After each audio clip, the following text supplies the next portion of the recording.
Hello， 各位朋友，準備好接收嚟自二次元嘅電波未啊？呢度係電波男孩，一個專為介紹 ACG 打造嘅節目。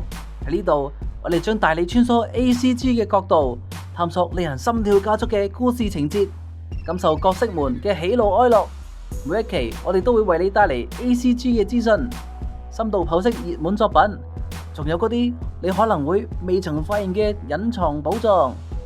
動漫嘅世界入邊，你感應到自己嘅電波未啊？電波男孩都將同你一同體驗，揾到嗰個觸動你心靈嘅頻率。快啲嚟加入我哋啦，同我希希一齊開啟呢段奇妙嘅二次元之旅，發現屬於你嘅小世界啦！記得收聽啦，唔好錯過任何一次電波嘅傳遞。我哋節目見。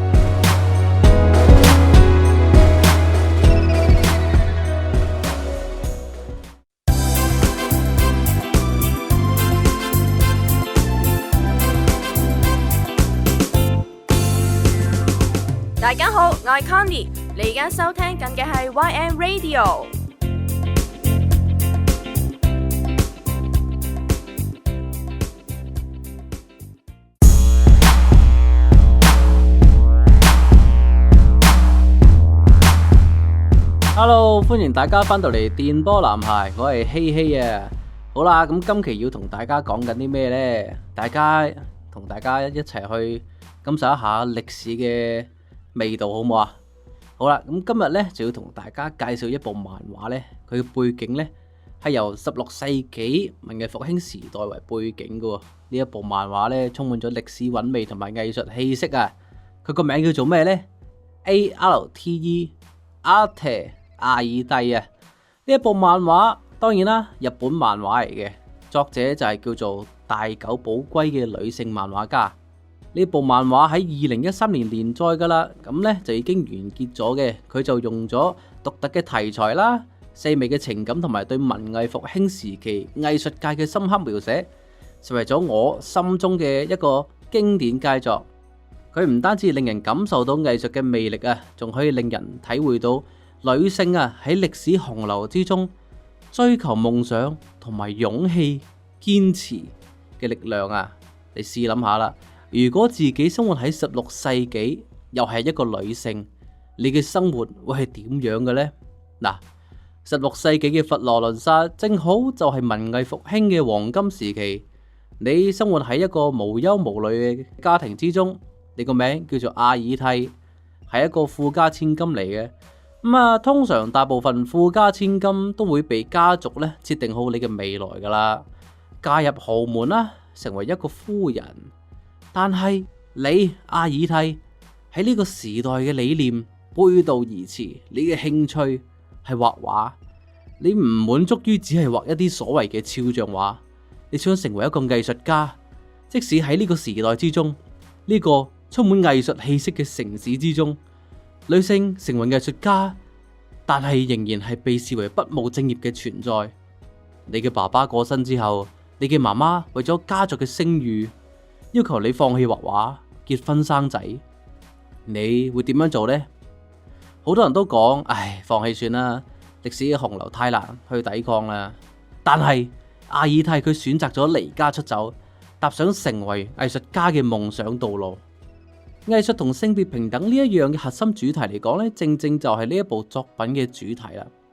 喺我哋人生嘅大部分所閱讀過嘅作品之中啊，可以以女性獨立自強為主題嘅作品係相當啲少見嘅，更何況將女性放喺男性為尊嘅中世紀藝術領域之中呢，我哋可以由作品中感受到女主角喺作品入邊面臨到嘅巨大挑戰，由被畫室啦拒諸門外，到通過努力贏得師傅嘅認可。阿爾蒂佢藝術嘅道路上面啊，不停咁樣突破咗性別同埋社會嘅束縛，逐漸咁樣揾到屬於自己嘅位置啊！佢嘅成長唔單止體現喺畫技嘅提升啦，更加體現喺佢對於自我價值嘅深刻理解。呢部漫畫最吸引人嘅地方啊，莫過於佢對歷史同埋藝術嘅真實描繪啊！漫畫之中嘅每一幅作品、每一處場景都充滿咗文藝復興時期嘅細節同埋氛圍，由佛羅倫薩嘅街道去到畫室嘅工作日常，由貴族嘅生活去到平民佢哋之間嘅掙扎。每一處嘅地方都令人感受到歷史嘅厚重同埋藝術嘅魅力。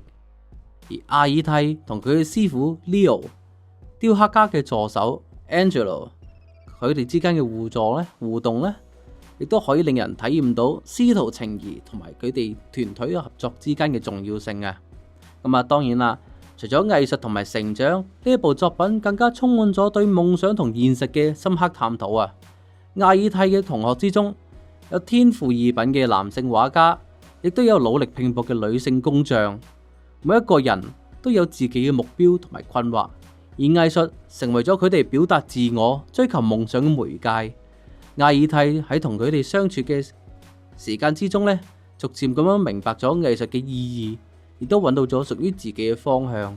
嗱，對我嚟講啦，呢一部漫畫呢，唔單止係一部普通嘅漫畫，更加係一場女性追求藝術嘅夢想之旅。佢令我哋可以感受到藝術嘅魅力啦，體會到成長嘅酸甜苦辣，亦都可以令人重新思考性別平等同埋夢想嘅價值。無論係中意歷史題材嘅你哋，或者我啦吓，或者係呢對藝術同埋女性成長感興趣嘅觀眾，都可以喺呢部作品入邊揾到屬於自己嘅共鳴。如果你中意呢一啲充滿咗歷史韻味啊同埋深度嘅作品呢，或者對於藝術同女性題材感興趣，係咁，阿爾蒂係絕對不容錯過噶。佢唔單止可以帶你進入呢一個充滿色彩同埋靈感嘅世界，更加可以令你感受到追夢嘅美好同埋生活嘅厚重感同埋真實感。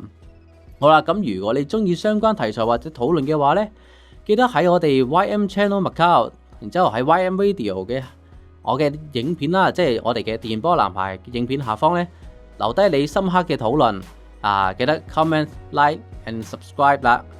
如果想知道更多呢，記得 search 翻 YM Channel Macau YM Radio 啦。我係希希，我哋係電波男孩，我哋下次見，拜拜。